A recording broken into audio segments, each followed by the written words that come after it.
Bonjour à toutes et tous et bienvenue pour ce nouveau webinaire dédié à la revue de projet 2023. Je suis Suzy Chevet, chef de projet Cité éducative à l'Agence nationale de cohésion des territoires. J'ai le plaisir aujourd'hui de vous accueillir dans le cadre d'un webinaire d'appui qui est vraiment dédié à la préparation des revues de projet 2023. Ce webinaire, je vais le co-animer avec Camille Valeriani, qui est chargée de projet Cité éducative à l'ANCT, et avec Saïda Belaïd, qui est chargée d'études au sein du Bureau de l'éducation prioritaire et des territoires, et qui représente le ministère de l'Éducation nationale, et qui est donc en charge aussi des cités éducatives côté éduc. Je vais utiliser le son. Ce webinaire, il a pour objectif de rappeler les grands principes de cette revue de projet, de présenter les quelques nouveautés et surtout de répondre en fait à toutes vos interrogations sur le questionnaire, les modalités de saisie, voilà. Donc on va surtout laisser une large place aux échanges. On va commencer quand même avec une petite présentation donc sur les rappels dont je parle et puis quelques aspects un peu plus techniques. Et après, on prendra les échanges. Pour les échanges, on va alterner entre prendre les questions du chat, donc n'hésitez pas à en laisser au fur et à mesure dans le chat, et puis prendre également des temps d'échange en direct avec ceux qui auront des questions ou des remarques à faire. On se donne une grosseur en s'autorisant probablement 5-10 bonnes minutes supplémentaires, je pense, parce qu'il y a souvent beaucoup de questions. Et puis voilà, donc on va démarrer. Pour le rappel du petit cadre général de la revue de projet, donc c'est un exercice annuel qui est obligatoire, qui est prévu dans la convention cadre triennale, et ça permet donc notamment de faire un bilan annuel du pilotage administratif et financier, en faisant le point, en particulier sur les modalités de coopération, voilà tout ce qui se passe dans la cité éducative. Mais au-delà du bilan, c'est aussi un point d'étape concernant la dynamique de projet. Avec on souhaite que cela favorise notamment la résolution des difficultés que ce point d'étape pourrait permettre d'identifier dans les mois qui suivent. Dans les rappels importants, ça ne se confond pas avec l'évaluation du projet, la revue de projet. La revue de projet peut être un outil, par contre, de l'évaluation. Mais voilà, ça reste une séquence d'observation qui se détache quand même de l'évaluation. Son objectif, alors là, ce que je disais, c'est que localement, c'est plutôt l'analyse de l'avancement du projet et l'anticipation des perspectives. De notre côté, les objectifs nationaux sur la revue de projet, c'est vraiment obtenir des informations qui vont concourir au pilotage national de la démarche. Notamment parce que après, nous, voilà, ça nous permet d'observer ce qui se passe sur les territoires, de mieux comprendre, de proposer des réponses adaptées à un certain nombre de problématiques. Et par ailleurs, nous, en plus, on fait une restitution des observations qu'on peut faire dans les revues de projet, notamment à la fin du premier trimestre. Cette restitution, elle prend deux formes. À la fois, il y a un rapport de synthèse qui est réalisé par les équipes de la NCT et de la DGEXCO, mais il y a également un accès aux data vives. Enfin, alors, pour ceux qui s'en rappellent l'année dernière, en fait, en gros, on met à disposition toutes les données agrégées, à la fois au niveau départemental, régional et national. Donc voilà, donc ça vous permet de, voilà, d'aller observer un certain nombre de choses par vous-même, ensuite, au-delà de la synthèse que nous en faisons. L'organisation de la revue de projet, c'est chaque année en fin d'année par les services de la préfecture, de l'éducation nationale et de la collectivité porteuse de la cité éducative. On attend que ce soit bien la Troïka qui se mobilise en priorité sur cet exercice, mais en associant au maximum les différents acteurs ou partenaires privilégiés qui sont impliqués dans la cité éducative. Pour ça, on invite notamment à faire une première réunion technique un peu préparatoire, en particulier pour se saisir des questionnements que nous, on apporte via donc le fameux formulaire à déposer sur Sphinx. Bien entendu, l'exercice de revue de projet, il peut être plus vaste que ça. Hein. Localement, il peut prendre des formes très différentes. Quand après, on cherche soit à collecter les données nécessaires, soit à échanger. Voilà, l'exercice imposé pour nous, le seul, c'est bien de nous remettre les documents sur Sphinx en fin d'année. Après, vous adaptez les modalités localement. Un point important, on y reviendra un peu après, la question du référent de saisie par rapport à l'organisation de tous ces temps d'échange et préparatoire. Le référent de saisie, pour nous, c'est bien qu'un référent de saisie. C'est-à-dire que c'est vraiment la personne que nomme la cité éducative pour saisir les données dans Sphinx. C'est pas forcément la personne qui est chargée de la collecte. C'est pas forcément la personne qui est en charge de l'organisation des échanges, etc. Voilà. De notre côté, c'est vraiment la personne qui intègre les données dans Sphinx. Alors, bien entendu, elle peut être en charge aussi de la collecte des données, de l'organisation des échanges. Mais on précise juste ça sur la responsabilité de ce poste de notre côté. Voilà. Et enfin, pour rappeler tout ce que je viens de dire, il y a le guide méthodologique qui vous a été transmis voilà, il y a quelques semaines, dans lequel vous allez retrouver globalement tout ce que je viens d'évoquer. Dans la revue de projet, donc dans le format de celle-ci, cette année, on l'a découpé en 8 volets. Chaque année, l'exercice se répète, hein, il y a plusieurs volets, la plupart reviennent, hein, il n'y a pas de grosses surprises. Il y a un volet qui est dédié à l'identification de la cité, donc c'est voilà, son périmètre, les QPV, etc. Il y en a un dédié à la gouvernance et à l'articulation avec tout ce qui est outils et dispositifs du territoire. Donc là, par exemple, typiquement, c'est le lien avec le PRE, le lien avec la CAF, voilà, tout un tas de sujet. Il y a la question du déploiement opérationnel aussi, on y reviendra un petit peu après, ça, qui est, voilà, qui ça a subi, enfin, a subi, dans laquelle il y a quelques évolutions et quelques nouveaux sujets qu'on traite, on va dire. Il y a la question des relations entretenues également avec les autres cités éducatives du territoire, des enjeux de communication un petit peu, tout ce qui est gestion budgétaire et financement, qui souvent amène des questions, on sera disponible pour y répondre. Et enfin, un enjeu d'évaluation et un autre de synthèse. Donc, comme je disais, cette année, il y a deux choses. Il y a quelques améliorations techniques. Pour ça, je vais laisser la parole dans quelques instants à ma collègue qui va vous en parler. Et puis, quelques nouvelles questions. C'est Saïda Belaïd de la DGESCO qui vous en parlera ensuite. Donc, Camille, je vais te laisser la parole sur les rappels techniques et ce qui a un peu changé cette année dans la revue de projet sur Sphinx. Alors, bonjour, donc moi je vais vous rappeler quelques éléments techniques de la revue de projet. Donc, premièrement, en fait, si vous êtes référent de plusieurs cités éducatives, vous allez recevoir plusieurs liens personnalisés.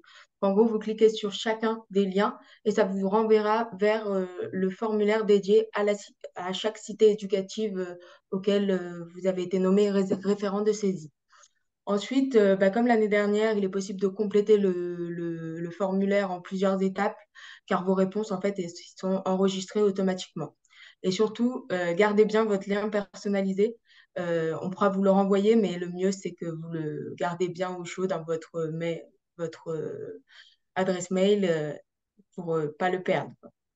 Ensuite, du coup, l'année dernière, on avait eu pas mal de soucis au niveau des récapitulatifs de réponses. Du coup, en fait, cette année, il y a deux manières pour les enregistrer. Donc, il y a la première manière en cliquant sur le bouton télécharger, comme vous pouvez le voir sur la capture d'écran et sur le PowerPoint. Et il y a une deuxième méthode via du coup votre moteur de recherche où en fait vous cliquez soit sur paramètres, soit sur les trois petits points qui s'affichent. Vous cliquez sur imprimer et après vous choisissez soit si vous voulez l'imprimer, soit si vous voulez l'enregistrer du coup en PDF. Et là, je vais laisser la parole du coup à ma collègue Saïda Belaïd. Euh, Bonjour, Suzy bonjour. Chevet.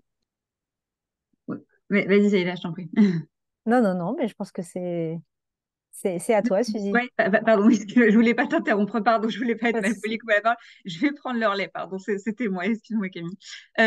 Donc oui, donc sur les améliorations notamment, donc la partie, alors je sais pas pour ceux qui s'en rappellent, l'année dernière, en fait, il fallait remplir le nom de sa cité éducative, le département, les UI des collèges, chefs de file, etc., les QPV. Cette année, en fait, tout est pré-rempli, ça c'est bon. Donc c'est pour ça que vous avez votre lien personnalisé, on vous l'envoie et toutes les données sont intégrées. Par contre, vous pouvez les modifier, bien entendu, ces données. C'est-à-dire que si votre périmètre a évolué dans le cours d'année, typiquement, ou que le collège chef de file a changé, il y aura les espaces nécessaires voilà, pour pouvoir nous notifier ces modifications, mais ça, c'est pré-rempli. Voilà, donc là, vous voyez apparaître à l'écran voilà, sur le nom du collège chef de file et les données modifiables. Voilà. Dans les autres changements aussi, l'année dernière, on avait abordé la question des publics voilà, d'une façon, voilà, on va dire, plus réduite. On avait eu quelques questions voilà, assez dédiées, mais cette année, on a vraiment différencié deux choses. D'un côté, vous allez voir qu'il y a un certain nombre de questions qui sont vraiment dédiées à la question de comment participent les enfants, les jeunes, les parents et ou les habitants au fonctionnement de la cité éducative, donc aux enjeux de gouvernance et de l'articulation. Et d'un autre côté, sur tout ce qui est action, là, on reparle à nouveau des publics, mais cette fois, et donc c'est demandé dans le tableau d'action, comme les autres années, là, c'est vraiment quelle action, enfin, quel public a touché cette action, voilà, etc. Notre idée, c'est d'essayer d'obtenir des informations plus précises sur comment ça se passe quand ils s'investissent, donc ces publics-là, dans le fonctionnement de la cité éducative. Et pas juste est-ce qu'ils sont bénéficiaires, est-ce que, voilà. Donc ça, c'est des questions, voilà, qui ont un peu évolué.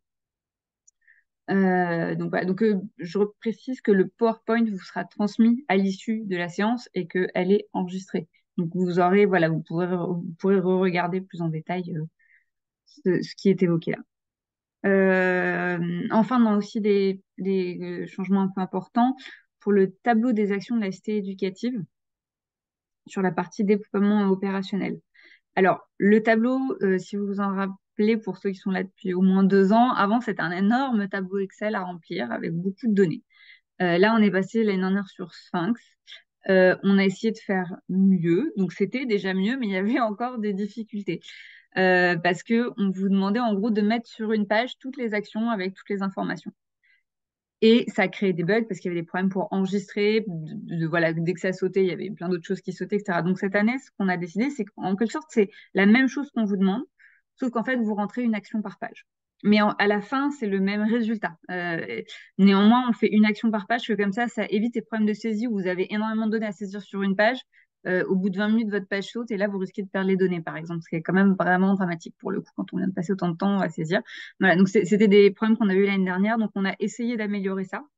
Ce qui est aussi intéressant dans ce nouveau format pour le tableau des actions, c'est que l'année dernière, il y avait un problème d'affichage, en fait. À la fin, quand vous sortiez le document récapitulatif de toutes vos données saisies, le tableau d'action s'affichait vraiment toujours très, très mal.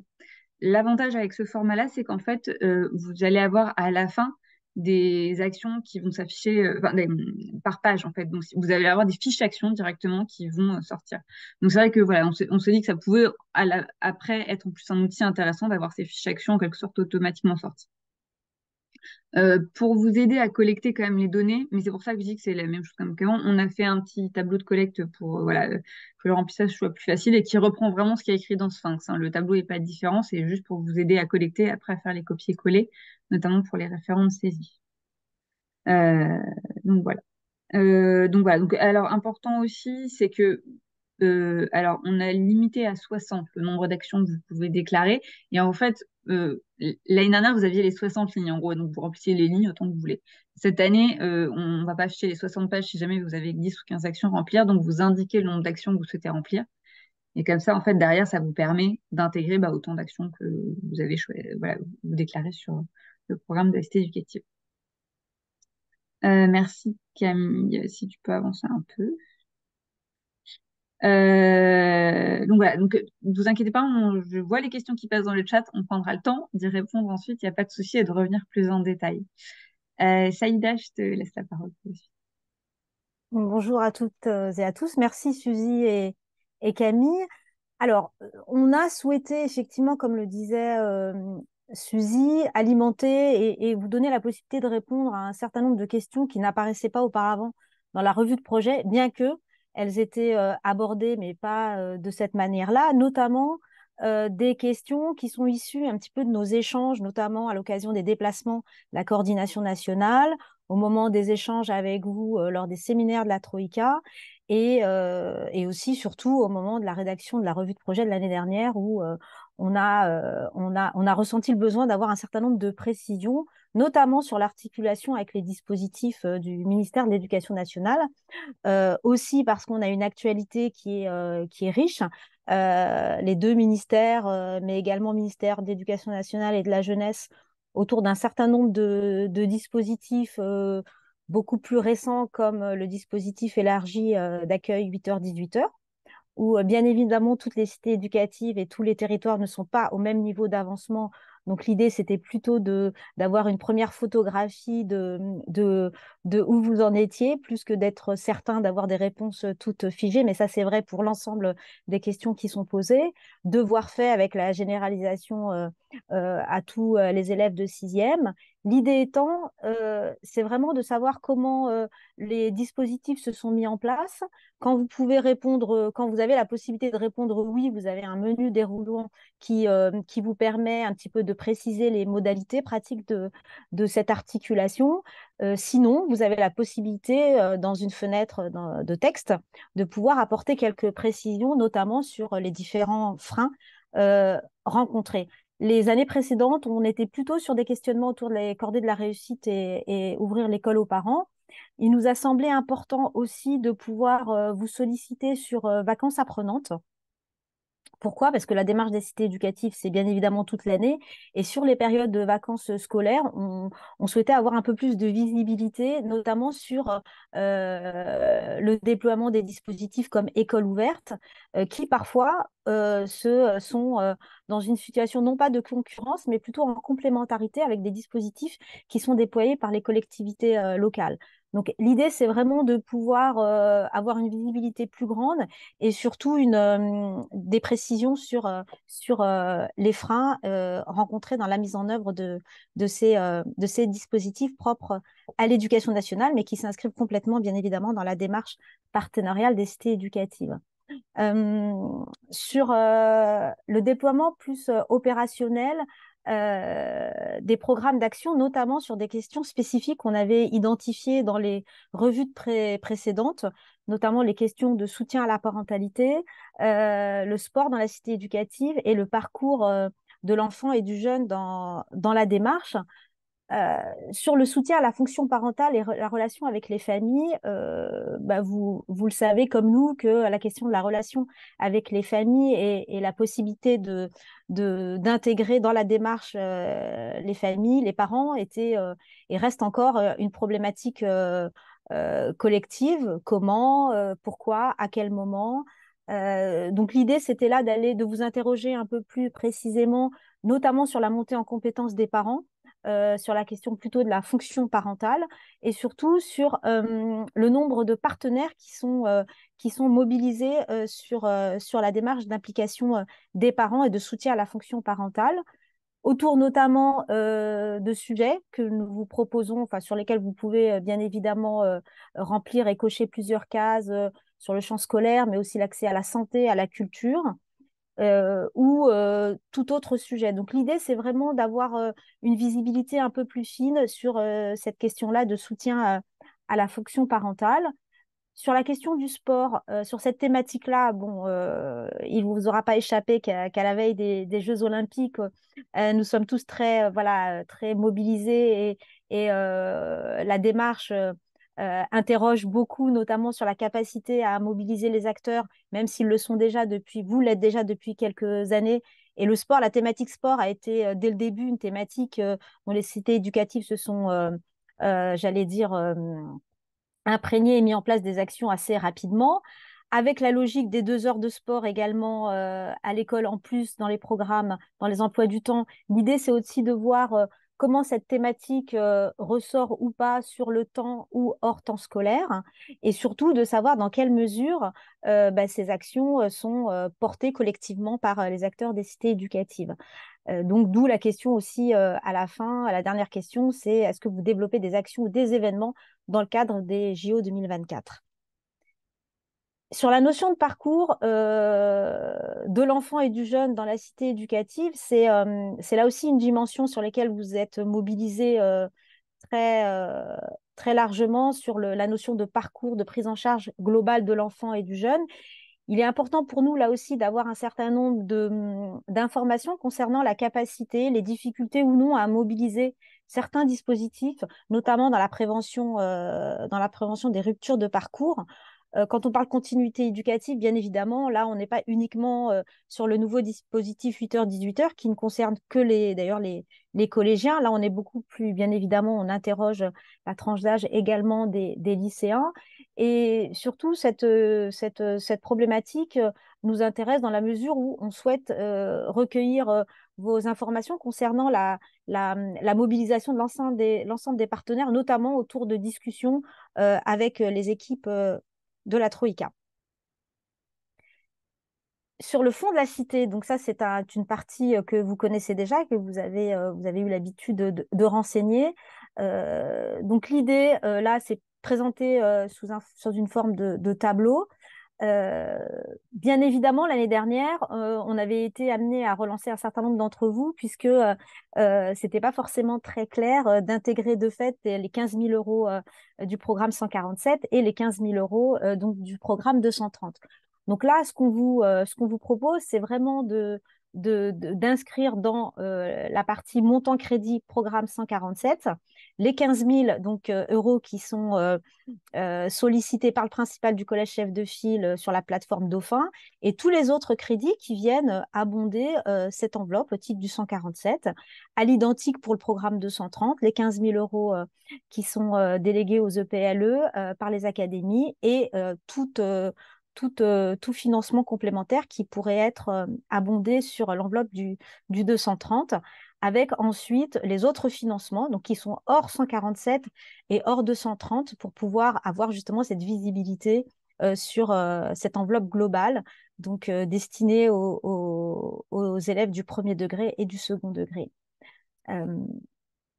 Concernant ensuite les questions qui vous sont posées, on reste dans le même exercice que l'année dernière, à savoir avoir une visibilité sur le public bénéficiaire.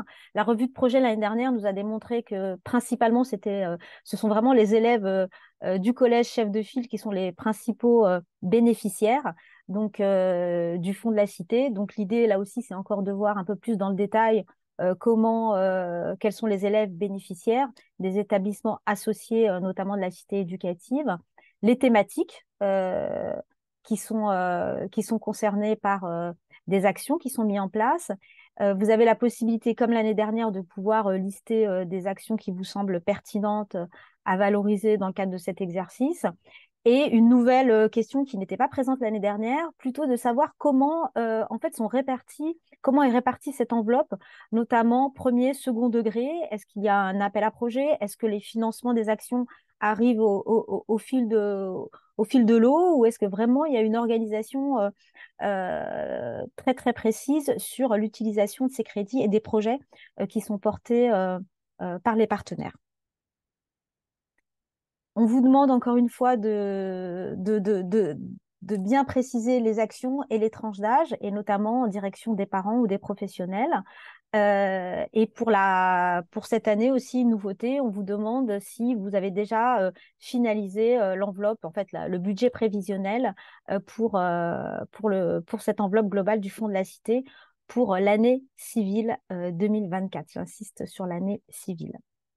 Voilà, ben écoutez, je pense avoir terminé. Je laisse la parole à Suzy et je reviendrai après sur les questions, si vous avez des questions à poser. Merci beaucoup, Seila. Oui, donc dernier point qui a vraiment changé dans cette revue de projet cette année, c'est l'évaluation. Alors, il y avait déjà une partie évaluation l'année dernière, mais on s'intéressait beaucoup plus à la forme de l'évaluation qu'à son contenu. L'année dernière, voilà, on vous demandait si vous bénéficiez d'un accompagnement dédié, s'il y avait quel type de travaux, si c'était une université, voilà, etc. Cette année, on tente l'exercice d'obtenir, on va dire, une information plus structurée sur ce qui se déroule dans vos évaluations. Je vous cache pas que l'exercice est un peu complexe parce que comme on a laissé à chaque territoire, et c'était important ça, la possibilité d'organiser sa propre évaluation, voilà, on ne peut pas juste poser, voilà, on va dire on doit trouver des questions qui vont permettre d'agréger des réponses qui vont nous intéresser. Donc, il y en a forcément qui ne vous concerneront pas. La première question, en fait, c'est le fait qu'on vous demande le type d'évaluation. Donc, est-ce que vous êtes plutôt sur un système d'évaluation donc ex ante, itinéré, ou final ou ex post? En gros, ça veut dire est-ce que vous avez mis l'évaluation en amont du projet, pendant celui-ci, ou vous êtes plutôt sur une évaluation après. On rappelle les définitions à chaque fois dans les guides méthodologiques, etc. là-dessus. Voilà, donc vous avez une explication, un rappel de ce que c'est. Vous pouvez tout à fait développer plusieurs évaluations, hein, c'est possible. On peut avoir à la fois l'évaluation in itinérée et d'avoir une autre partie de l'évaluation qui sera par exemple finale ou ex post. Ensuite, une fois que vous avez défini on va dire le type, en tout cas sur ces formats-là d'évaluation qui est déployé, on va là uniquement vous demander, pardon, je veux bien Camille que tu reviennes en arrière, hop, avant, voilà, les sujets des principales questions évaluatives. C'est-à-dire qu'on ne vous demande pas de nous dire tout ce que vous abordez dans l'évaluation. On demande dans le cadre de l'évaluation, par exemple, in itinéré ou ex ante, là, quels sont les principaux sujets, les 5 principales questions évaluatives. Enfin, vous pouvez mettre jusqu'à 5, pas forcément 5. Voilà. L'idée, c'est que nous, derrière, on arrive à voir sur ce type d'évaluation, voilà, quelles sont les questions, quels sont les sujets qui sont vraiment traités, parce que derrière, en plus, on va récupérer un maximum de matière pour ensuite aller la retraiter, en fait. Donc, c'est pour ça qu'on vous pose des questions. Voilà. Donc, n'hésitez pas, bien sûr, à nous réinterroger dessus après si pour vous, elles ne font pas sens, si vous avez besoin de nouvelles explications, voilà, il n'y a pas de problème. Camille, tu peux passer sur la slide suivante. Merci beaucoup. Et donc, en plus, sur chaque type d'évaluation, on va vous demander s'il y a des indicateurs qui sont disponibles. Et déjà, tout d'abord, le type d'indicateur dans ces cas-là. Et ensuite, des exemples si vous en avez. Voilà. Donc là, vous voyez, par exemple, on va donner 3 exemples d'indicateurs en fonction de leur disponibilité, les résultats ou les constats possibles. Ça, c'est vraiment, on regarde des données que vous allez avoir de disponibles. Bon, on espère que quand même, notamment pour les cités qui sont en cours de procédure de renouvellement, il y a un peu d'informations disponibles au bout de 3 ou 4 ans. Mais voilà, mais ça reste voilà, des informations que nous, on cherche à récupérer. Donc voilà, donc soyez pas surpris si parfois elles vous paraissent un peu, on va dire, hors sol en quelque sorte par rapport peut-être à vos questionnements. Donc n'hésitez pas à nous réinterroger si vous avez besoin qu'on vous aide pour intégrer vos données. Ça sur l'évaluation, ben voilà, c'est tout ce que j'avais à dire sur l'évaluation. Un petit rappel, Camille l'avait déjà dit, mais si vous n'avez pas encore envoyé le contact du référent de saisie, pour terminer, n'oubliez pas de l'envoyer sur la boîte cité éducative @nct.gouv.fr. C'est important parce que, par exemple, dans le chat là, nous, il y a quand même des problèmes de suivi. Après, il faut vraiment qu'on ait la déclaration par mail, entre guillemets, du référent de saisie pour qu'on soit sûr derrière qu'au niveau des liens personnalisés, il n'y ait pas de souci. Donc, vous pouvez l'envoyer à l'adresse qui s'affiche. Donc maintenant, je vais commencer par prendre quelques questions du chat, les balayer, et n'hésitez pas si vous voulez également prendre la parole, il n'y a pas de souci, levez la main, je ferai en sorte de prendre une prise de parole en direct. Alors, Madame Lescan, concernant la question sur le budget prévisionnel de l'utilisation des crédits, est-il déjà finalisé pour 2024? Ça concerne bien le fonds de la Cité. C'est bien la question qui est rattachée au fond de la cité et pas à tout le budget. Non, non, ça on le confirme. Voilà, c'est une question et c'est du prévisionnel, c'est s'il est disponible, voilà, ça nous intéresse. Pour 2024, étant donné que nous n'avons aucune indication de financement P147 possible, comment doit-on procéder? Sur la base de la demande que nous allons formuler ou sur la base de l'existant? En théorie, c'est plutôt sur la base de la demande que vous allez formuler. Si elle évolue beaucoup par rapport notamment à, à votre existant, on va dire, au montant de subvention qui a déjà été attribué.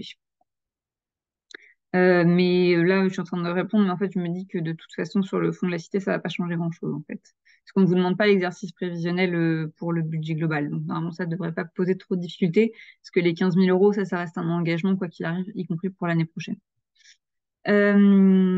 Pour la phase de renouvellement, pourra-t-on prévoir un autre webinaire dédié? On a un question de cité, alors pas cette semaine, mais la semaine prochaine. On renverra bien en début de semaine. On ne manquera pas de renvoyer le lien, vous savez, à tout le monde comme on fait d'habitude, histoire que voilà. Mais il y aura notamment le question de cité le prochain qui peut être dédié quasiment au renouvellement si c'est nécessaire. On s'y attend un peu en tout cas.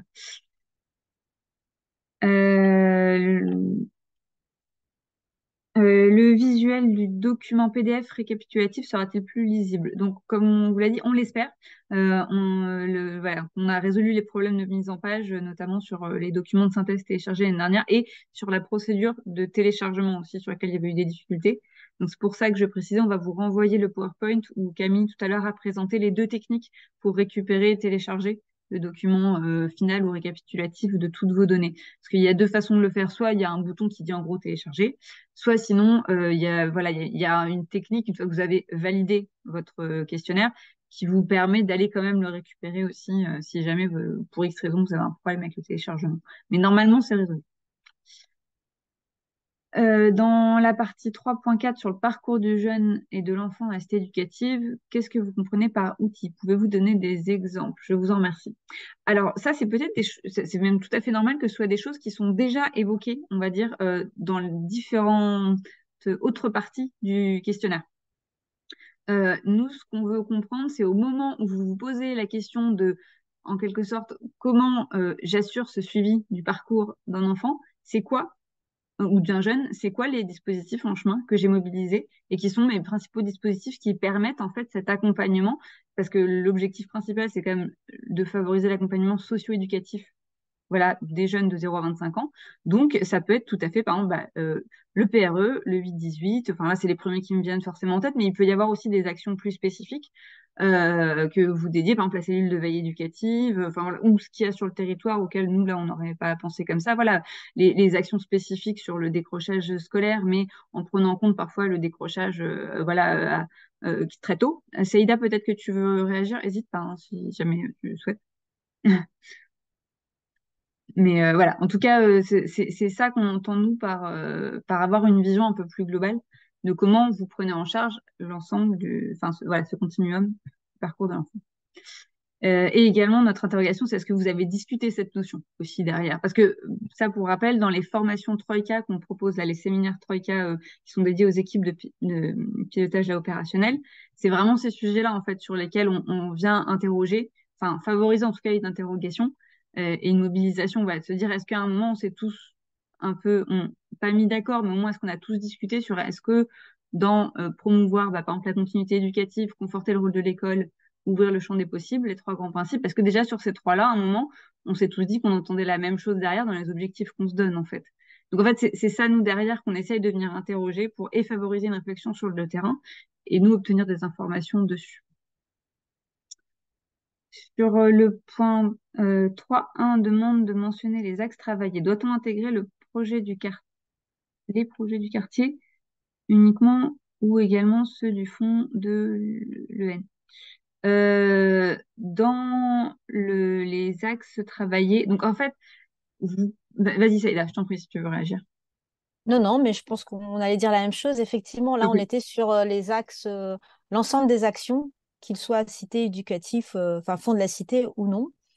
Euh, Par contre, ensuite, on a une question sur comment mentionner les reliquats des crédits. Donc, ce ne sera pas à ce stade-là du document. Excuse-moi, j'ai vu une question sur l'articulation, pour rester sur ce sujet-là, entre les dispositifs devoirs faits déjà existants, ce qu'on entendait par là. Ben, l'idée, c'est de voir, par exemple, sur un dispositif d'accompagnement, d'aide à la scolarité, devoirs faits, le CLAS ou le contrat local d'accompagnement à la scolarité, comment se fait ou pas l'articulation, dans le sens où, à un moment, est-ce que tous les acteurs de la cité éducative se mettent autour de la table pour organiser, en fait, ne serait-ce que l'information en direction des familles, lorsque plusieurs dispositifs d'accompagnement d'aide à la scolarité sont organisés sur un même territoire, comment les publics, que sont les bénéficiaires, les enfants et les familles, sont informés. L'articulation, c'est aussi bien dans l'information que peut-être aussi dans la méthodologie, le temps des inscriptions, les prescripteurs, comment les enseignants oriente vers les associations. Donc sur cette articulation-là, j'ai envie de dire, il y a autant de réponses que de cités éducatives, puisque chacun, en fonction de son histoire sur le territoire, des ressources aussi locales, du partenariat avec les associations ou les collectivités, organise aussi cette articulation un peu et surtout au cas par cas. Donc oui, si il y avait déjà de l'aide aux devoirs au collège, peut-être qu'il n'y a pas forcément de précision à apporter. Excusez-moi, ça a bougé pendant que je parlais. La question était, par contre, on fait un grand travail sur le premier degré, sur lesquels il n'y a pas de devoir. Est-ce que c'est une forme d'articulation? Oui, c'est toujours, bien évidemment, il faut au contraire valoriser ce travail-là pour lequel on n'a pas de visibilité, d'où cette question-là sur l'articulation des dispositifs éducation nationale avec les autres. Merci, Lila. Alors, je reprends les questions.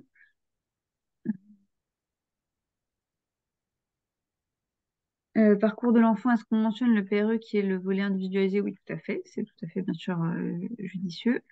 S'il y a eu un report de l'année 2022, ou le renseignement, s'il vous plaît. Alors, sur le report de l'année 2022, dans ces cas-là, il faut faire une ligne action, en fait, pour qu'on l'identifie dans une ligne action. Enfin, si vous avez eu un report, alors, attendez, parce que comme vous disiez, c'est l'utilisation des crédits.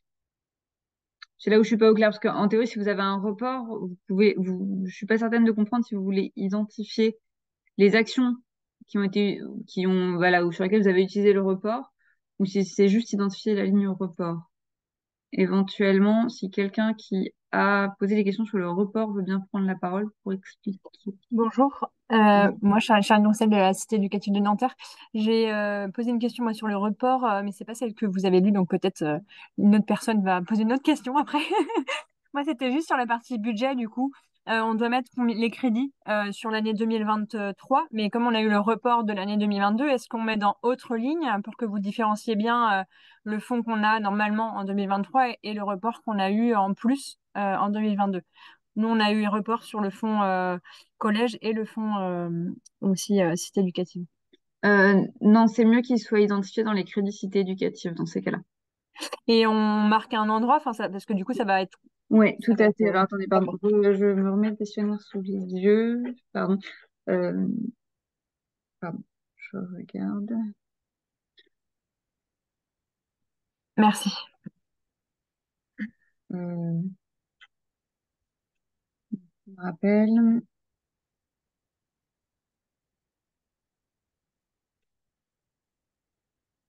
Euh,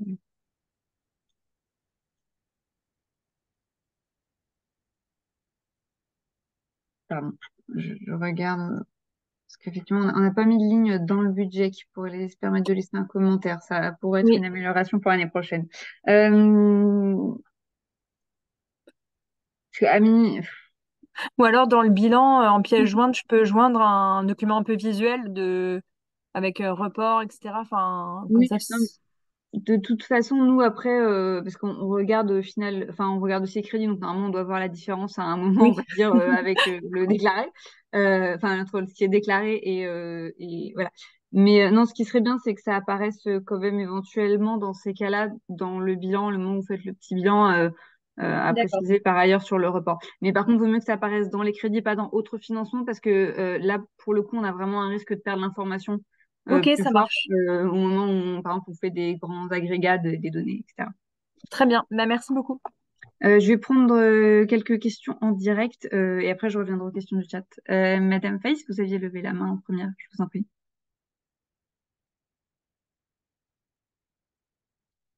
Je ne sais pas si vous nous entendez. Bon. Bon.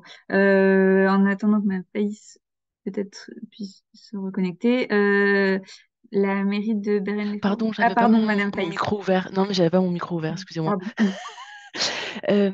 J'avais juste une question. On est d'accord que du coup, là, la plateforme et le dossier, vu qu'il y a ajout et modification de questions, ça ne reprend pas les données rentrées l'an dernier. Ah non, non, on a juste Ok. l'identification, les identifiants de la cité éducative qui sont repris.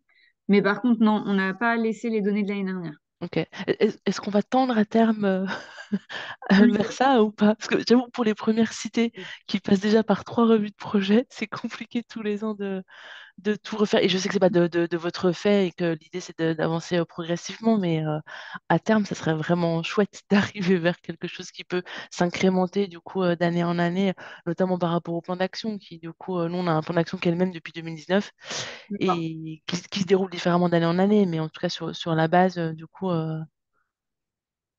Tout à fait. Voilà. On y a pensé pour certaines questions, effectivement. Alors après, là, on n'avait pas, on va dire, la marge pour le faire, en quelque sorte. Enfin, en tout cas, ça demande une réflexion, on va dire, technique derrière, pour être Ah sûr ouais. que ça ne crée pas non plus d'autres difficultés pour les personnes qui, elles, ont des plans d'action qui parfois changent beaucoup, Oui, etc.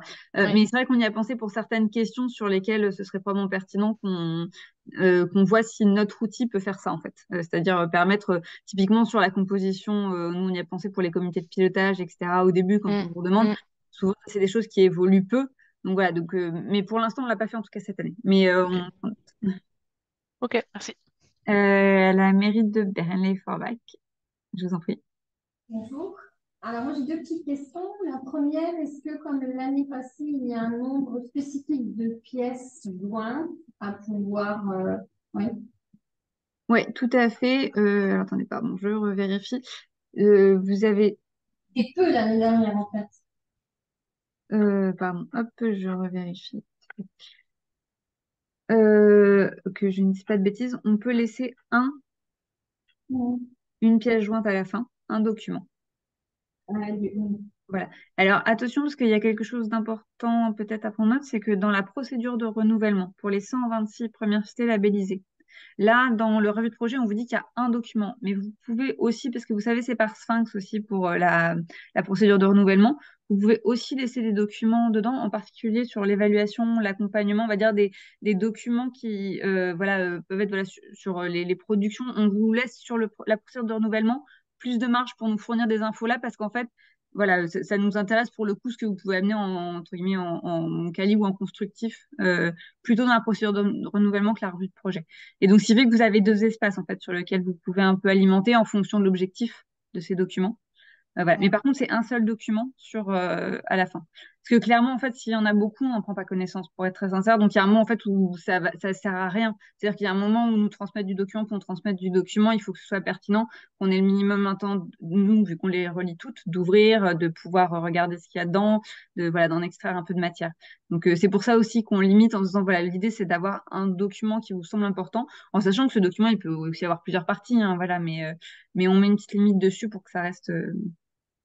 Pourquoi cette question? Tout simplement parce que Ouais. nous, on est en année scolaire et du coup, c'est déjà super compliqué de. Vous savez, hein, on en parle chaque année. Et justement, à ce propos, concernant les reliquats, quand on fonctionne en année scolaire, là, du coup, nous, on débute seulement le budget 2023 et notre reliquat va être sur l'année 2024, du coup, mais toujours sur l'enveloppe 23. Ça, de quelle manière on le. Votre reliquat. Alors, c'est dans quel sens la question? Je suis pas sûre d'avoir Alors, en saisi. fait, comme on est en année scolaire, donc on court sur 23-24. Mais je sais que normalement, on doit s'arrêter à 23. Tout à Donc, fait. et là, du coup, le reliquat, vous vous doutez bien qu'on ne va pas l'utiliser sur l'année 2023, mais sur l'année 2024. Donc, de quelle manière on le spécifie, là, du coup, sur la reliquat? On le verse en 2023, pardon. Ouais, oui, tout à fait. Et pour moi, il est quand même versé en Oui, 2023. il est versé en 2023, mais d'accord. Donc, c'est simplement le versement, là, pour le coup. Ouais, oui, oui, tout à fait. Oui, oui. On demande pas, hormis, on va dire, pour les cités qui, enfin, parce qu'en gros, on vous demande pas tellement de perspectives sur 2024. Enfin, on en demande peu ou c'est un peu de rédaction. Mais par exemple, on vous demande rien sur les budgets pour 2024. On avait fait ça à une époque, effectivement, on vous demandait des éléments de projection. Mais ça, voilà, on s'est rendu compte qu'il y avait quand même, enfin, derrière, en fait, un travail qui était souvent pas prêt pour les acteurs, qui demandaient beaucoup de travail en plus, qui n'était pas pertinent parce qu'en plus c'était des données qu'on pouvait jamais, on va dire, soit agréger, soit voilà, voilà. Donc ça, on l'a laissé de côté cette question du prévisionnel, en particulier sur les financements, et on est resté sur qu'est-ce qui a été fait cette année et sur l'année civile. D'accord. Ok. Merci. Avec l'idée que comme la revue de projet, en plus, voilà, se répète d'année en année, ça va nous permettre. C'était comme vous savez ce que nous avait dit, il y a eu sur l'année 2022, on avait quand même on a eu une sorte un peu quand même de trou d'air, on va dire, pour ceux qui étaient en année scolaire, parce qu'en fait, il y a une partie de l'année qui, en théorie, n'est pas prise en compte vu qu'elle était sur l'année 2021-2022. Donc ça, on a dit, bon, bah, il y a un coup perdu sur cette année, entre guillemets, mais à un moment, on est obligé parce qu'il faut que tout le monde soit au même niveau. Et d'où le fait que là, on est reparti, et que cette année, on est bien sur la réalisation en année civile. Je vais prendre une dernière question, après je vais retourner un peu sur les questions du chat. Madame Pauline Alain-Michel. Voilà. Oui, bonjour, c'est pour la cité éducative de Poitiers. En fait, ça propose aussi de l'attribution des crédits, notamment en page 16 sur l'enveloppe générale. La différence entre engagement et crédit payé, enfin le AE et CP. L'année dernière, je ne sais pas si ce qu'on avait fait avait été bon, mais on avait eu un échange important avec la préfecture.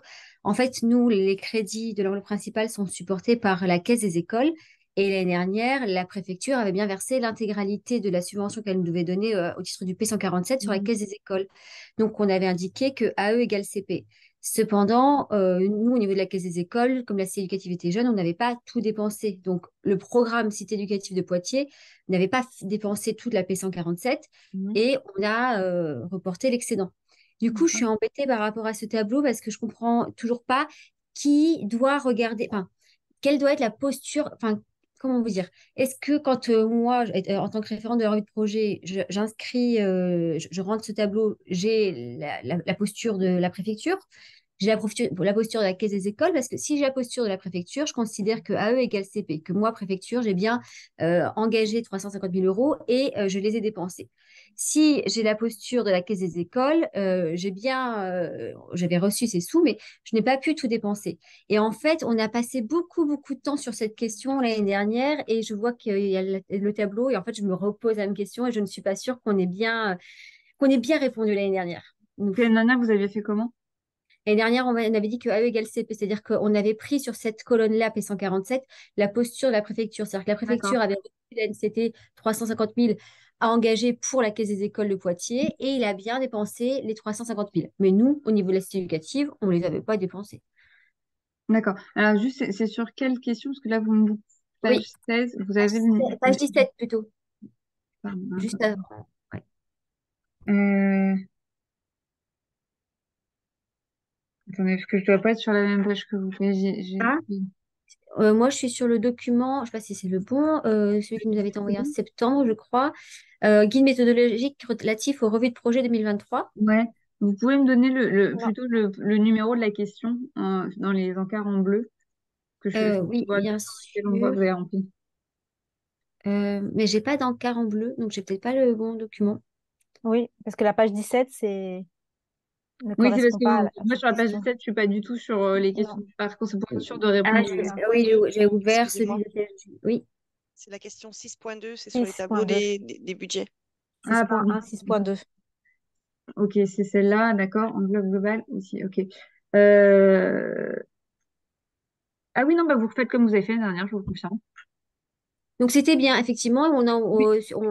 Même si nous, c'est éducatif, parce qu'en fait, nous, au niveau du programme, on a bénéficié cette année en 2023 d'un gros report 2022, mais ça me paraissait étrange parce que ça n'apparaissait pas, ce qui faisait qu'en fait, en 2022, on avait assez peu d'actions en réalité à valoriser, alors que ça donnait l'impression qu'on avait tout dépensé. Et là, cette année, on a beaucoup, beaucoup, beaucoup plus Ouais. d'actions. Mais alors, tout justement, ce qu'on a fait, c'est qu'on vous demande cette grande maille. Et là, mais ça, je sais qu'en plus, ça va créer d'autres questions.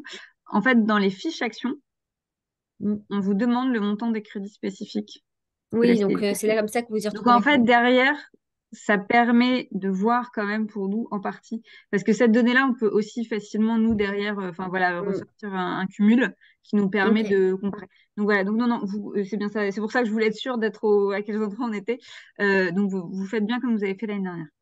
Tout à Ok. fait. Et juste, on est d'accord que le fonds de la cité, il n'est pas forcément de 30 000. Nous, on l'a passé à 45 000, 30 000 en 147 et 15 000 en 230. C'est pas...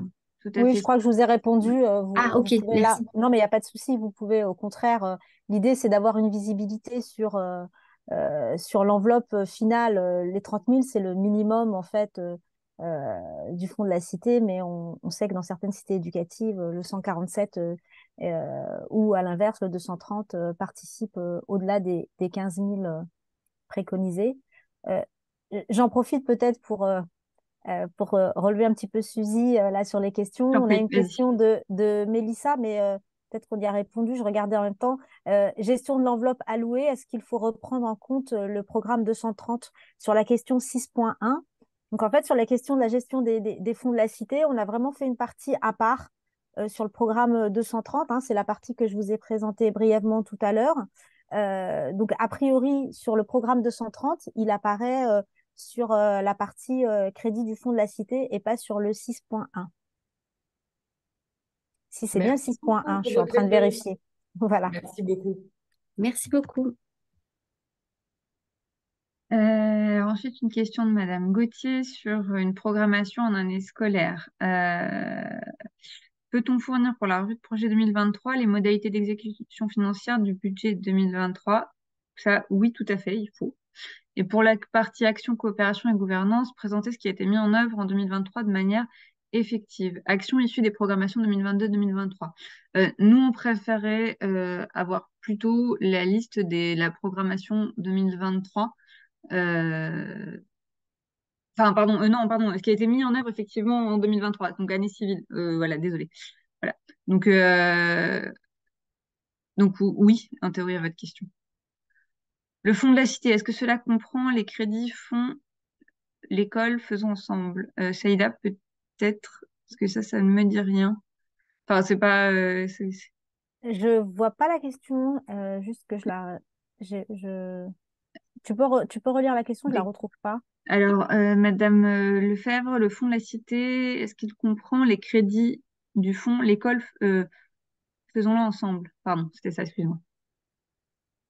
Alors, la personne qui a posé la question, est-ce que vous pouvez préciser, puisque des crédits spécifiques fonds de la cité sont vraiment pour les élèves du premier, second degré dans le périmètre de la cité éducative, alors que notre école Faisons la enfance, ça peut être un peu plus large. Donc, ils sont complémentaires.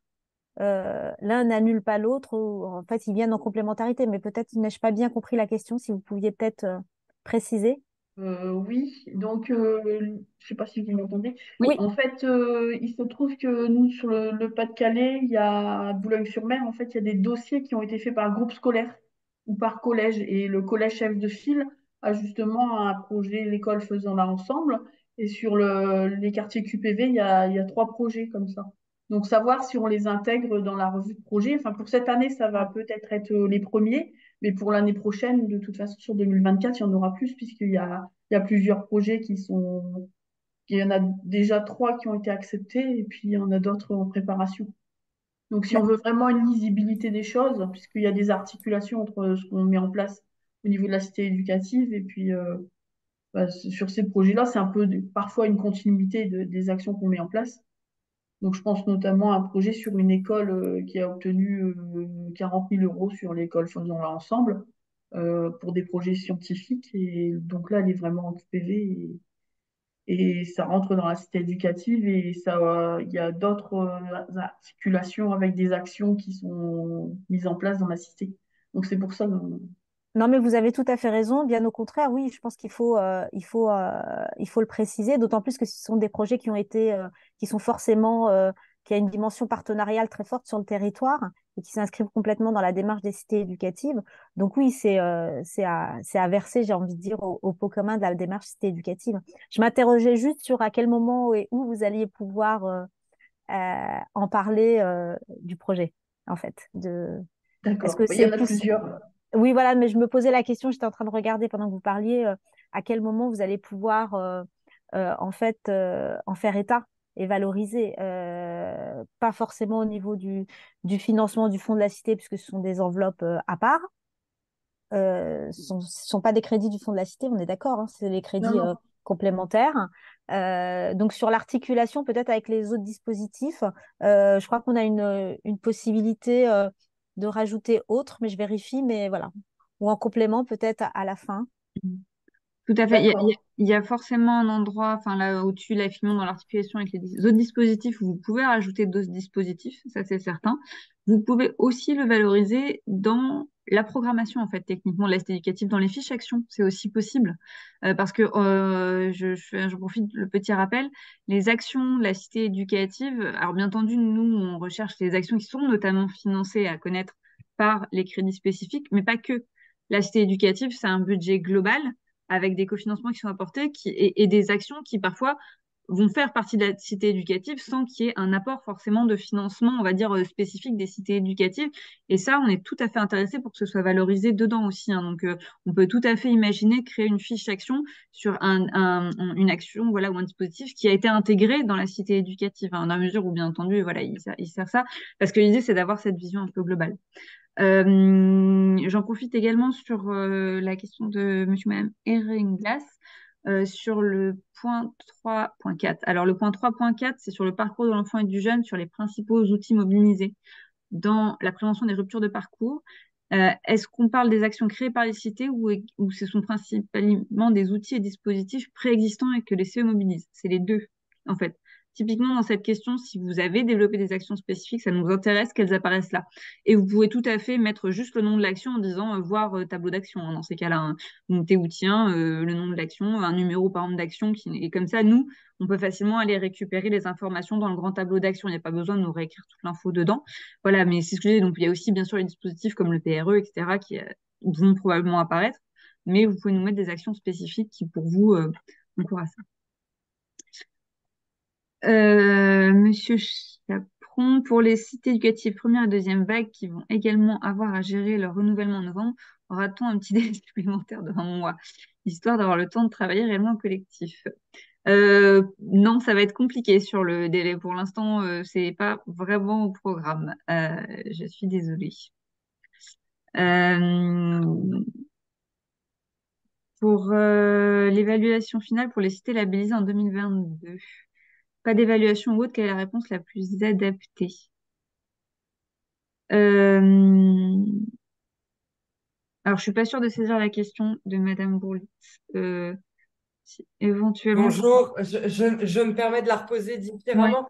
Les cités éducatives qui sont labellisées en 2022, elles ont une obligation d'avoir recours à un prestataire extérieur pour l'évaluation finale.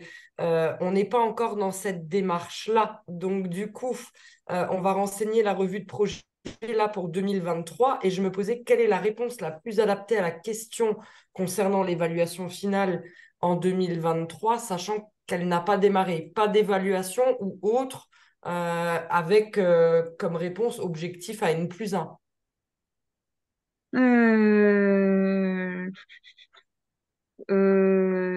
Effectivement, oui, bah, il faut répondre à. De toute façon, il n'y a pas vraiment d'autre choix.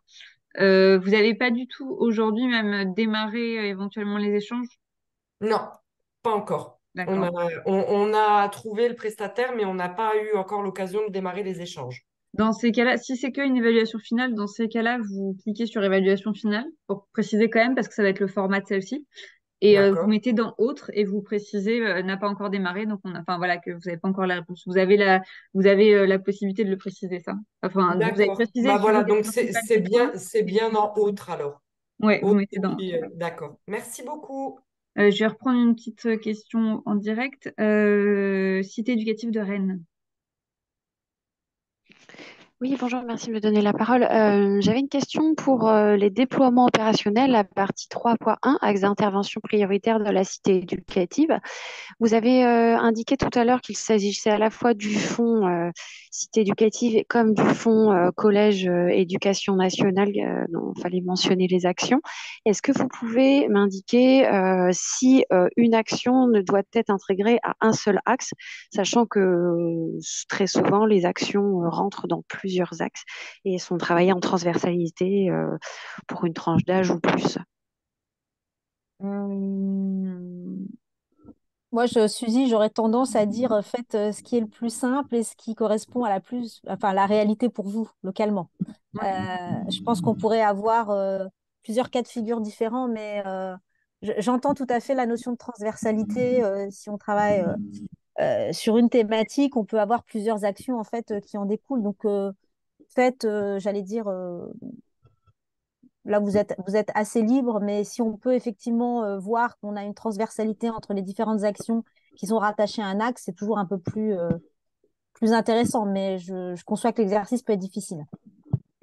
Peut-être pour compléter aussi, en fait, dans les axes, nous, ce qui nous importe dans cette question-là, c'est surtout les axes, de savoir quels sont vos axes de travail, en fait. Parce qu'après, dans un deuxième temps, sur les actions, donc si on a le nombre d'actions par axe de travail, c'est intéressant, mais je comprends voilà, ce problème-là. Et ensuite, dans les actions, le descriptif de chaque action, on vous demande quelles sont les thématiques. Donc c'est là, en fait, où on voit le transverse, nous aussi. En fait, c'est au moment où, dans chaque action, vous allez pouvoir mettre les thématiques, vu que c'est un choix multiple, qui sont abordées. Donc là, nous, on voit aussi le transverse ici. Et on le voit d'une deuxième façon, c'est dans le fait que les actions soient partenariats. Enfin, le niveau, on va dire, de partenariat dans ces actions, si elles sont coportées, avec combien d'autres partenaires, etc. Donc nous, c'est notamment là-dessus qu'on va aller le lire, en fait. Donc ce qui fait que sur, on va dire, le nombre d'actions par axe qui sont concernées, là, clairement, c'est un parti à prendre de votre côté sur où est-ce que vous la rattachez, quoi, dans chaque axe. D'accord. Par J'ai contre, pas sur compris. le Voilà. de l'action, action par action, un peu plus loin dans le questionnaire, les thématiques sont effectivement au choix multiple, mais l'axe stratégique national porte sur un seul axe, hein. Il y a un choix unique là. Et Ouais, c'est là, vrai que par contre. parfois les actions aussi peuvent Ouais. être transversales sur plusieurs axes. Oui, tout à fait. Oui, oui. Mais alors là, j'avoue que nous, c'est par rapport aux trois grands objectifs du programme. Là, c'est un peu des enjeux pour le coup, pas évaluatifs, mais en tout cas, vraiment, voilà, comment dire, enfin, de référencement quand même. À un moment, on a besoin de voir sur ces trois grands axes, qui sont les trois grands objectifs initiaux, comment ça se dessine quand même dans ces programmations. Quels sont les axes les plus, enfin, l'axe, le ou les plus investis, voilà. Mais après, on essaye tout justement d'affiner quand on va recouper derrière pour pas juste dire il y a 3000 actions sur ça, 2000 actions sur ça, voilà, d'être un peu plus dans la nuance ensuite. On va D'accord, je vous remercie.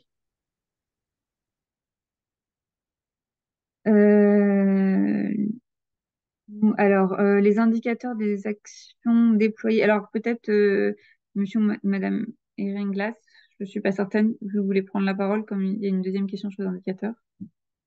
Madame. Oui, madame. Estelle, en fait, c'est Estelle Ringlas.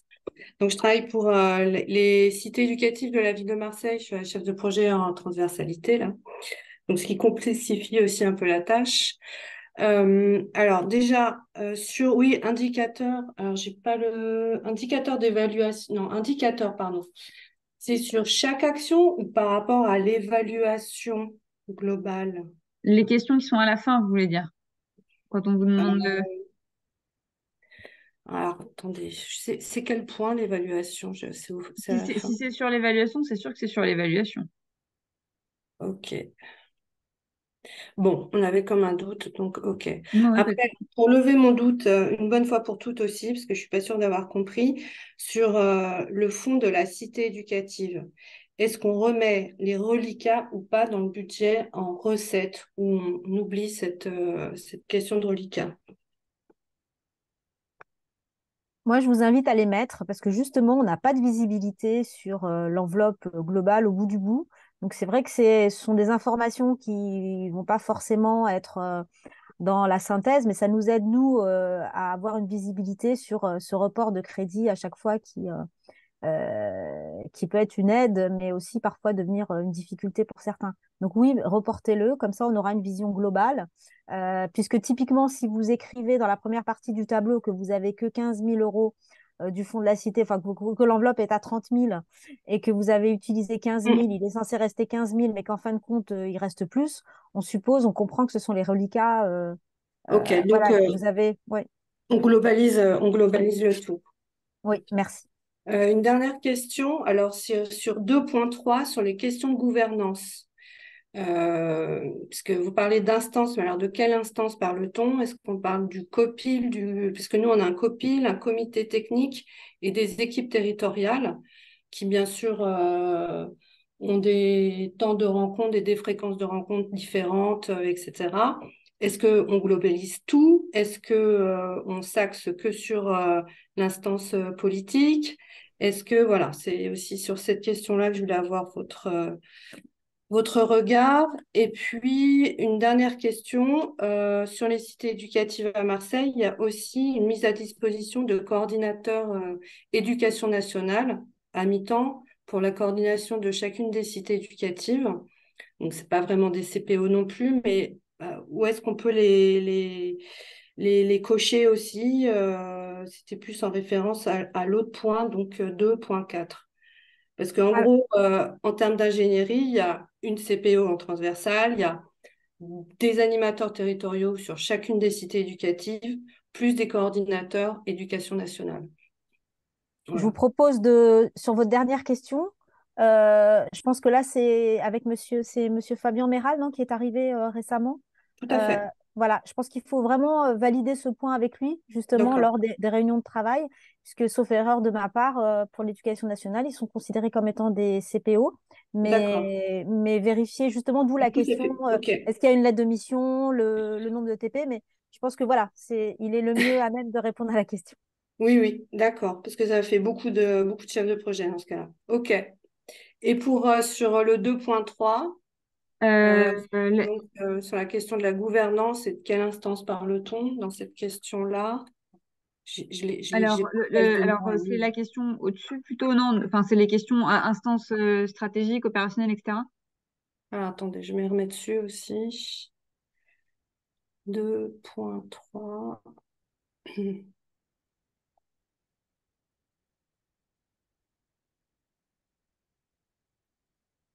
Alors, En j'arrive, hein. fait, oui, oui, on a bien fait la distinction là Ouais. sur 2.1, instance de pilotage stratégique / politique. Donc, Ces modalités de gouvernance, effectivement, la gouvernance de la cité éducative a-t-elle évolué au cours de l'année? Le cas échéant, si oui, alors les modalités de gouvernance, oui, c'est ça. C'est-à-dire que nous, effectivement, il y a eu des changements, mais pas à différentes instances de gouvernance, pas la gouvernance dans sa globalité, quoi. Non, bah, c'est ça aussi. Enfin, c'est le changement d'organisation aussi des instances. Ok, bon. Ok. Alors, je reprends une petite question au passage. Pour Merci. intégrer des éléments, quelle est la capacité maximale pour le dépôt de documents? Camille, c'est 10 mégas, je crois, c'est ça, 10 octet? mégaoctets, ouais. Mais 10 mégas. pour chaque document, c'est-à-dire on peut en déposer plusieurs, mais un document doit faire 10 mégaoctets. T'es sûr on peut déposer Oui, qu'un seul on peut document? déposer plusieurs documents. Quand tu cliques sur déposer, tu peux en sélectionner plusieurs Ah, pardon, sur... alors ça a changé. Pardon, alors tout à l'heure j'ai dit qu'il y avait un seul document. Non, il y en a plusieurs, pardon. J'ai dit une bêtise alors. Pardon. Dans le tableau des actions, le montant des crédits spécifiques engagés sur l'action égale fonds octroyés ou fonds dépensés à ce jour. Fonds octroyés, déjà, par action. Qu'on sache combien sont dédiés à l'action. Question 6.1, gestion de l'enveloppe allouée. Est-ce qu'il faut prendre en compte le BOP 230? Je crois que c'est oui. Je le vérifie, pardon. 6.1. Oui, tout à fait. Alors, pardon, non, j'étais sur le... Quels sont les... Non, c'est dans la gestion, pardon, excusez-moi, je me trompe. Non, tout à fait, je pensais que c'était la question sur le fond du collège chef de file. Je m'excuse, j'ai dit une bêtise. Non, non, c'est hors 230. Là, c'est vraiment sur le 147. Pardon. Mes excuses pour l'erreur.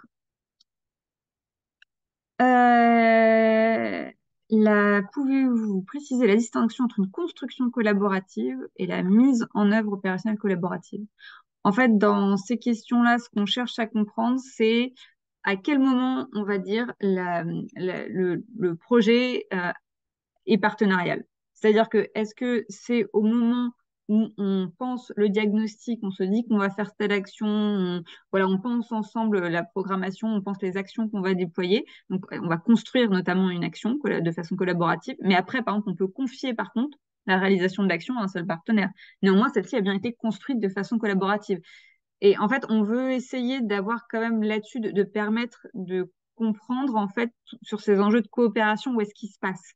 Ou est-ce que derrière, éventuellement, effectivement, il y a, on va dire, la Troïka qui a décidé qu'on allait faire cette programmation. Donc, on peut considérer que la construction, elle n'est pas forcément voilà, collaborative dans le sens, sur les beaucoup de partenaires. Mais par contre, le déploiement, c'est, imaginons, ces trois partenaires qui sont en charge de le faire. Et donc, on est bien quand même dans une mise en œuvre collaborative d'une action. Donc, je ne sais pas si ça éclaire un peu, mais voilà, on essaye d'avoir ce temps de je construis, je pense l'action, je la déploie, et puis après, par exemple, je fais l'évaluation, etc. Alors, autre financeur que l'État. mettons les contributions des familles au voyage. Est-ce qu'on peut mettre alors ça doit être sur le fond de la cité, pardon. Page 20, non, pas du tout. Alors, je sais pas, je pense qu'on a un problème sur les numéros de page. Donc, si vous pouvez préciser plutôt le numéro de question, Madame Norroy, parce que sur autres financeurs, je pense que votre question est sur le fond de la cité. Parce que Saïda, à mon avis, pour toi, c'est est-ce que dans l'État, on met les contributions de familles au voyage, les heures HSE, les contributions des coopératives scolaires, est-ce que tout ça, ça peut rentrer dans les autres financements qui sont apportés? Fond de la cité. Si ces financements contribuent à une action cité éducative, oui. Mais c'est vraiment spécifique. Mais la personne peut peut-être préciser parce que je vais être sûre de bien comprendre. Parce que les HSE ne sont pas... Enfin, c'est pour rémunérer donc des enseignants qui auraient participé à une action mise en place par la cité éducative, c'est ça? Oui, Oui, je vous en bonjour. prie. Dans le Pardon, cadre oui. des devoirs de mémoire, il y a des voyages organisés et donc on voulait savoir pour ces 3 participations-là, à quel endroit on les met dans les crédits.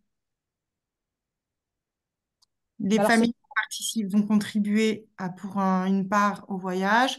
Il y a aussi des HSE de prévus et certes, pour le premier degré, une contribution de la coopérative scolaire.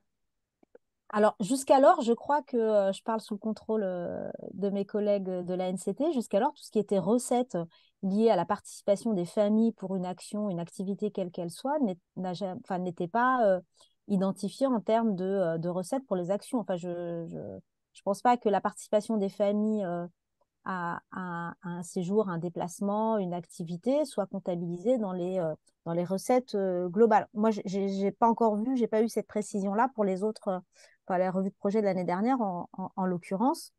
Je sais pas si c'est, enfin, quand on entend par financeur ou partenaire ou cofinancement, on entend plutôt institution, voire du mécénat, la CAF qui va venir en soutien, mais c'est pas une recette en tant que telle. D'accord. Voilà. Et vous n'aviez pas une autre question, excusez-moi, sur pour les Bah, HSE, tout qu'est-ce était que lié c'était? en fait. C'est ma D'accord. chef opérationnelle qui avait demandé ça par rapport au montage des dossiers. Et donc pour pouvoir les faire apparaître dans la revue de projet, à quel endroit? Ouais, non, je pense qu'il faut bien distinguer. Là, on est vraiment sur le financement de l'action en termes de Côté cofinanceurs. cité Voilà, éducative. Ok. exactement. Oui, D'accord, merci. je vous en prie. Je vois qu'il est déjà 15h15, donc on va se donner une limite jusqu'à 15h30 grand maximum, parce que ça va déjà être bien. Je vais prendre encore quelques questions, puis je vais donner la main. Pardon, je vais donner la parole, excusez-moi, dans le chat. Juste cette année, entre les actions financées par le Fonds de la Cité et l'enveloppe principale, nous avons plus de 60 actions à référencer. Ce n'est donc pas grave si tout n'apparaît pas. Non, c'est pas très grave. Déjà, si on a 60 actions, ça nous donne quand même beaucoup à voir dans la cité éducative. Voilà, on est nous à peu près au clair après sur quand même, voilà, à la fois le budget au global, les actions que vous menez. Donc, non, effectivement, si vous avez 60 actions, c'est déjà pas mal.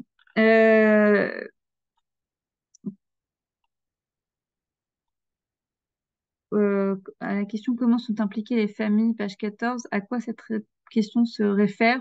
Uniquement les vacances apprenantes ou bien l'ensemble des items? C'est bien les vacances Apprenantes, oui, on a bien répondu. Oui. Ah oui, j'avais pas vu, pardon, Camille avait fait une réponse. Je vais donner la parole, comme je vois qu'il y a pas mal de réponses qui ont été faites dans le chat. Donc, Monsieur Pareil, si je sais pas que je prononce bien.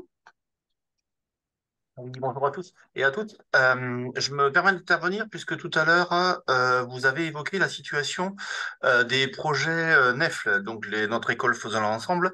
J'ai juste une petite question parce que ces projets-là, normalement, intègrent la notion, on va dire, d'école ou d'établissement scolaire propre. Et je vois pas comment est-ce que je peux arriver à le mettre en correspondance avec la cité éducative, puisque c'est effectivement, on va dire, du matériel ou une action propre par rapport à l'école, même si c'est sur le territoire de la cité éducative. Et à contrario, moi, j'ai mené un projet NEF avec une envergure, on va dire, établissement, mais cité éducative. Et pour l'instant, j'attends le retour, on va dire, mais l'arbitrage de la DGESCO, hein, puisque j'ai été entendu en octobre dernier.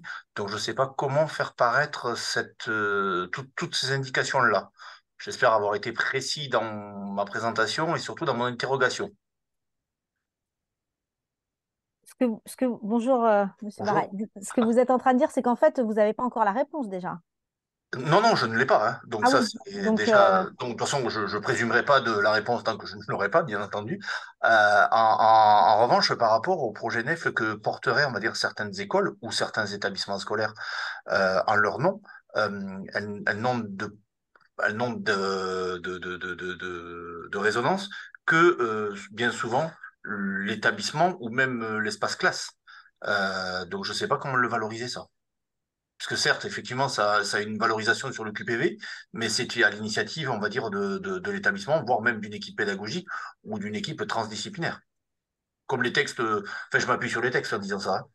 oui, mais la personne qui est intervenue tout à l'heure de Boulogne-sur-Mer, je crois, hein, Madame Lefebvre, hein, a précisé par exemple que dans leur cas de figure, en l'espèce, c'était une démarche aussi partenariale et ouverte sur la cité éducative. Donc dans ce cadre-là, c'était beaucoup plus simple que de valoriser le financement et la mise en place de ces projets. Maintenant, si c'est uniquement, j'allais dire, un projet construit avec l'éducation nationale et il n'y a pas d'ouverture forcément partenariale ou de démarche qui vise à enrôler l'ensemble des acteurs, effectivement, je ne pense pas que ça soit forcément pertinent de le souligner.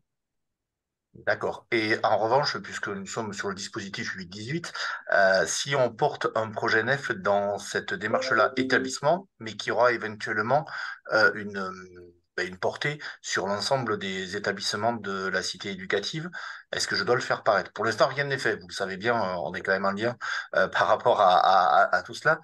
Mais en tout cas, c'est une vraie réflexion qui est en cours de telle manière que pour le déploiement de ce dispositif-là, on pourra éventuellement s'appuyer, pas nécessairement sur les fonds cité éducative, mais plutôt sur les fonds NEFL, puisqu'on est quand même sur l'école l'école jusqu'à 18 heures. Alors, on est vraiment sur l'exercice 2023. Donc, Donc, d'accord, voilà. parfait. Donc, déjà, Ça me rassure. ça répond voilà, en partie. Et puis, sur le 8h, 18h, il y a donc cette partie qui est proposée sur l'articulation du dispositif 8-18 avec la démarche des cités éducatives. Et là, vous pouvez effectivement apporter quelques précisions sur l'état d'avancement de la réflexion et de la mise en œuvre du dispositif. Mais vraiment, au même titre que ce que disait Sugy Chevet, qu'on se restreint à être sur l'année budgétaire en année civile. J'ai envie de dire même quand on est en cours de construction de projet, tant que les choses n'ont pas abouti, restons peut-être voilà, sur l'année 2023. D'accord. Et une dernière question, du coup, par rapport à cet aspect-là, tout ce qui concerne les 2 heures de plus de sport au collège, pour lesquels ça a été lancé en septembre, certains établissements ont pu répondre favorablement dès à présent. Est-ce que je dois le faire paraître? Puisque là, on est sur l'année 2023. On a une partie justement sur les questions nouvelles sur le sport et on pose la question justement enfin, on vous propose d'apporter des éléments de réponse sur la question du déploiement des actions sportives dans et hors l'école. Donc, vous avez cette partie-là qui vous permettra de préciser ce point. Ok. Je vous remercie. Je vous en prie. Monsieur Franck? Oui, bonjour. Excusez-moi, je reviens sur les cités éducatives qui ont une programmation scolaire. Je vous avais dit tout à l'heure qu'il fallait prendre les actions donc sur l'année 23, donc celles qui étaient référencées 22-23. Donc c'est un petit peu embêtant parce qu'on les a déjà référencées dans la revue de projet de l'année dernière. Sur les actions exécutées, hein, sur l'exécuté. Alors, dans la programmation, on prend bien les années qu'on a programmées en 23-24. D'accord. Mais en exécuté, du coup, vous avez précisé tout à l'heure que vous vouliez les actions qui avaient été financées sur l'année et donc de prendre celles de la programmation 22-23. Donc, du coup, ou alors, je n'ai pas bien compris parce que du coup, je me dis, on va reprendre les actions qu'on a déjà mises dans la revue de projet de l'année dernière. Non, effectivement. Non, oui, normalement, c'est celle de cette année en... Enfin, Alors, pour reprendre, hein, la ouais. programmation année scolaire, c'est-à-dire qu'on fait une programmation, on arrête la programmation en été avec un début de la programmation en septembre et qui va de septembre à juin, enfin juin, juillet. Et donc, on a une partie de l'année qui a déjà été faite, c'est-à-dire de janvier à juin, c'était la programmation 22-23. Et celles qui vont de septembre à juin 2024, évidemment, c'est la programmation 23-24. Et tout à D'accord. l'heure, vous avez parlé de prendre les actions de la programmation 22-23. Donc, c'est pour ça que j'interviens, parce que du coup, je me répète, mais Non, non, ces actions ont déjà été... non, non, effectivement, non. Il faut que ce soit pour nous, en fait, les actions ont été engagées sur cette année. Oui, ça, j'ai bien compris. Mais nous, on en a deux, du coup. En étant en scolaire, on a celle qui... Non, parce que nous, on ne prend pas en compte le 2022. On ne prend pas les actions en compte dans le budget, les actions engagées sur 2022. On prend bien en compte que les actions engagées sur 2023 dans le budget. D'accord, donc c'était pas ce que vous aviez dit tout à l'heure. C'est pour ça En que je fait, me permettais de vous reprendre. non, non, non, pas de souci. Sur les fiches actions, Oui, Non, sur ce les que fiches j'avais, actions. en fait, c'était pour les reports de 22 sur 23. C'était pour ça, en fait. oui. Il dit qu'il fallait les lisser sur l'année, mais ça n'avait rien à voir avec l'enveloppe, parce que moi, je suis dans la situation de monsieur, et je ne mets certainement pas les actions de l'enveloppe 22, mais qui ont eu une mise en œuvre sur 2023. Je ne les mets pas, puisqu'en fait, c'est le budget 2022 et pas le budget 23. On est d'accord. Ok. Est-ce que c'est ok, Suzy? C'est pas sûr, hein? Je suis pas sûr, Suzy. Hein, là. Non, non, non, non, non, mais nous, on est en année civile et il faut que ce soit, nous, ce qui a été engagé sur l'année 2023. En Oui, fait, sauf que l'idée, nous, c'est c'est qu'on a... basculé, c'est Non, en bascule sur 2 années. mais l'année dernière, vous n'avez pas mis les engagements 2023. Vous les Bah, avez il mis, y a, de toute il y a façon. une partie des actions qui se sont déclinées en 2023, bien Oui, évidemment, mais c'est du puisqu'elles ont déclenchement. démarré en septembre. Oui, mais c'est de la déclinaison opérationnelle, on est d'accord. C'est Oui. pas mon budget de la cité éducative. Non, non, la partie budgétaire, elle était donc financée en 2022, bien évidemment, puisqu'on est en Oui. annuel. Il n'y a pas de sujet. Ok, donc il n'y a pas de problème sur la partie budget. Normalement, vous avez bien déclaré sur l'année civile. D'accord. Oui, oui, donc on reste bien sur cette programmation-là. C'est OK. Ouais, Donc je ouais. prends bien celle de la programmation qu'on a fait cette année en juin. Voilà. Et après, ce qu'on disait tout à l'heure, c'est que par contre, on peut, pour les reliquats, effectivement, l'idée, c'était de les faire apparaître. On est Oui, oui, d'accord. d'accord. Avec Ça, il n'y a pas le de petit, question. OK, j'espère ça que... marche. Alors, je vais en profiter qu'on parle de ça, parce qu'on est en train, là, actuellement, d'essayer de rassembler, on va dire, comment dire, les pratiques de différentes cités éducatives sur la question, notamment année scolaire, année civile. Parce que là-dessus, je rappelle quand même, la règle, c'est l'année civile. Normalement, il y avait une autorisation, on va dire, sur une partie des actions en année scolaire, mais avec une demande qu'aujourd'hui, on retourne sur l'année civile, qui est très claire. Cette demande déjà depuis 2 ans. Et donc là, ce qu'on va faire, c'est qu'on va organiser un webinaire. On va essayer de l'organiser avant Noël au possible, euh, pour en fait tout justement montrer, déjà poser les problématiques aussi un peu plus clairement de ces questions d'année scolaire, année civile, et apporter aussi des pistes, on va dire, je sais pas si c'est de solutions, mais en tout cas de pratiques qui ont été faites, parce qu'on a, par exemple, des territoires qui ont fait le basculement de l'année scolaire à l'année civile. On en a connaissance de certains territoires. Donc, on va essayer de monter là, en tout cas dans le mois qui vient et au plus tard, début janvier, on a prévu de le faire, un webinaire dédié sur en particulier cette question qui régulièrement pose voilà, des sujets. Donc, ça va pas arriver pour la revue de projet. Là, forcément, on n'aura pas le temps parce qu'il y a pas mal de choses en cours. Mais on va essayer là-dessus d'apporter à la fois une réflexion et des éléments pour qu'on puisse plus facilement réajuster quand c'est possible et adapter les réponses. Je voulais le préciser. 15h25, je ne vois plus de main levée. Regardez, alors j'ai vu, merci Saïda et Camille, que vous avez répondu à un certain nombre de questions dans le chat. Donc, pardon, je reprends un peu. Est-ce qu'éventuellement il y a une dernière prise de parole? Je vais voir dans les dernières questions. Moi, je veux bien reposer une Bien sûr. question, même si ça a déjà été un peu soulevé, concernant la dérogation pour le calendrier pour remplir la revue de projet et la demande d'extension. Ma demande était, est-ce que c'est possible d'ouvrir la plateforme avant le 1er décembre? Pour la saisie du renouvellement? Pour la revue de projet, enfin, La revue de projet, normalement, on plutôt a pour la revue de projet. La revue de projet, on a déjà ouvert la plateforme. C'est uniquement sous réserve d'avoir bien reçu les contacts des référents. On a commencé à transmettre, Ah enfin, on bon? a transmis la semaine. Camille, je dis pas de bêtises, on a envoyé. Ah, moi, j'ai pas reçu, je pense. On a envoyé les liens aux personnes, enfin aux cités qui nous ont envoyé les référents. Donc en gros, chaque référent a reçu un lien personnalisé, ceux qui nous ont envoyé le Il faut contact. peut-être vérifier dans les spams aussi de temps en temps, non? Ok, je vais vérifier alors. Parce que c'est la boîte cité. Et s'il y a la moindre difficulté, vous nous remettez un message parce qu'on l'a Ouais, ouvert ok. la semaine dernière, Ah normalement. bah ok, j'ai rien dit. Alors je vais vérifier et je Non, vous dis mais s'il y a un il y a problème. peut-être eu un problème de notre côté, c'est possible aussi, hein, donc, Ok, ok, ça n'hésitez marche. pas à nous redire si vous n'avez pas accès. Et pour l'accès, pour le renouvellement, pour le dépôt de dossier, à la base, on avait mis le 1er décembre, mais suite à différents échanges là, on va essayer de l'avancer à lundi prochain, histoire que ce soit ouvert dès lundi prochain. Ah ok, bah ça serait top. Ok, ça marche. Merci beaucoup. Bon, euh,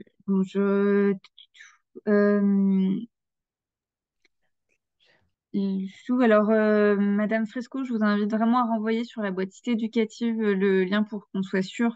Je n'ai pas reçu le lien pour la saisie de la revue de projet.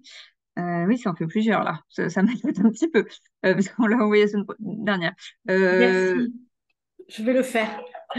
Ouais, si vous n'avez pas reçu le lien maintenant, vous nous l'avez transmis, votre Non. contact de référent, vous nous envoyez sur la boîte citééducative@anct.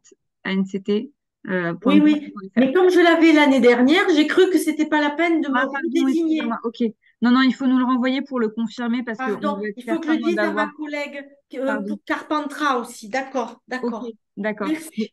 De toute façon, sinon, on s'apprêtait à faire une relance sur le sujet au cas où, enfin, vers les cités pour dire qu'on n'avait pas le lien. Donc, D'accord. ok.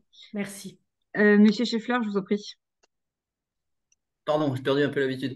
Je voulais juste, par rapport au renouvellement à venir. Ah, mais pourquoi on ne me voit plus? Quelque chose qui est. Voilà. Oui, quand on va faire cette demande de renouvellement, j'ai pas suivi. Bon, bah, excusez-moi, ça ne veut pas rester en place. Je n'ai pas suivi avec la demande de renouvellement s'il était possible, à condition de le justifier évidemment, de demander une augmentation de l'enveloppe. Oui. C'est possible, mais Oui, en oui. Mais justifiant. effectivement, il faut justifier la demande d'augmentation de l'enveloppe. Elle n'est pas, et elle n'est pas systématique. Par exemple, imaginons sur une demande d'extension du périmètre, etc. Bah nous, enfin, ça me concerne pas parce que la ville entière est déjà. Oui, c'est vrai, sur Clichy, oui, c'est vrai, Ouais. oui. Non, moi, Mais voilà. c'était plutôt au vu de certains résultats et de certaines ambitions, est-ce qu'on pouvait. Alors, je me doute bien qu'après, voilà, mais on peut en tout cas, donc c'est bien clair. Ouais. Oui, oui, c'est possible, c'est possible. Mais c'est aussi une diminution de l'enveloppe, hein, si par exemple vous avez, il peut y J'étais avoir des pas parti pour territoires. la diminution, mais oui. Oui, mais il y a des territoires sur lesquels les enveloppes parfois ont été un peu, on va dire, surcalibrées, ça peut arriver. Ah oui. Oui, oui, tout à fait. Et sur lequel, voilà, on peut aussi imaginer D'accord. de. Donc, à condition de justifier, on va dans un sens ou dans Ouais. l'autre. Oui, et puis Très aussi bien. des mobilisations de partenariats qui ont été assez effectives avec des cofinancements qui sont arrivés. Enfin voilà, non, non, vous pouvez tout à fait adapter la demande. Mais par contre, ça va rester une demande, voilà, qui devra être justifiée. Et aujourd'hui, il y a aucun, enfin voilà, il y a aucun engagement Oui, qui oui, est non, mais pris, voilà, et il j'imagine n'y aura bien, pas mais de diminution ou d'augmentation systématique, quoi. d'accord, d'accord. C'est juste pour qu'on travaille dans le bon sens tout de suite, quoi. Ouais, je vais pas trop ouvrir le sujet des questions au renouvellement parce que sinon on a Non, parti pour pardon, 1 heure et demie. pardon, excusez-moi. Je Non, préviens que je je vais ne le ferai m'arrêter là plus. sur le sujet. Très Euh, bien, merci. mais par contre, vous pouvez continuer de nous les envoyer par écrit sur la boîte vos questions sur le renouvellement. Frédéric Bourtoumieux, la semaine prochaine, notamment sur le prochain question de cité, on va essentiellement le dédier à ça, hein, et on sera sûrement un peu plus long. Donc voilà, et on essaye au maximum de répondre déjà par mail. Alors je vous avoue qu'on a beaucoup de demandes d'appui, on est un petit peu plus réactif, donc on fait au mieux pour répondre, mais n'hésitez pas. Très bien, merci beaucoup. Écoutez, je vois qu'il est déjà 15h30. Je vous remercie tous beaucoup pour votre participation. On espère que ça a quand même pu vous aider un peu à vous approprier les documents et voilà, et que vous arriverez à donc, mettre en place tout ça. N'hésitez pas à nous rappeler s'il y a besoin. Et on vous souhaite une très bonne journée, suite de journée. Merci beaucoup. Au revoir. Merci à vous. Merci.